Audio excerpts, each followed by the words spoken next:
আজকের ভিডিওতে কিভাবে জলপাইয়ের টক ঝাল মিষ্টি আচার বানাতে হয় সেটা শেয়ার করব আপনাদের সাথে। তো হ্যালো এভরিওয়ান, আসসালামু আলাইকুম। এখানে আমি জলপাইগুলো ভালো করে ধুয়ে কড়াইতে সেদ্ধ বসিয়ে দিয়েছি। আর এখানে কিছু মশলা আমি ভেজে নিচ্ছি, ভেজে এগুলো গুঁড়া করে নিব। আর এখানে জলপাইটা সেদ্ধ হয়ে গেছে, এখন একটু ঠান্ডা হয়ে গেলে আমি হাত দিয়ে একটু মেখে নিব। মাখানো হয়ে গেলে এখন চুলার উপর কড়াই বসিয়ে দিয়েছি।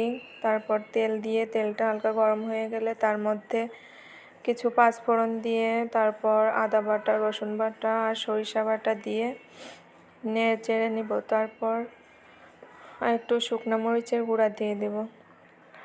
গুঁড়া দিয়ে একটু নাড়াচাড়া করে এর মধ্যে জলপাইগুলো দিয়ে দিব।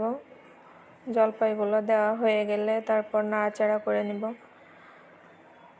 তারপর আমি এখানে খেজুরের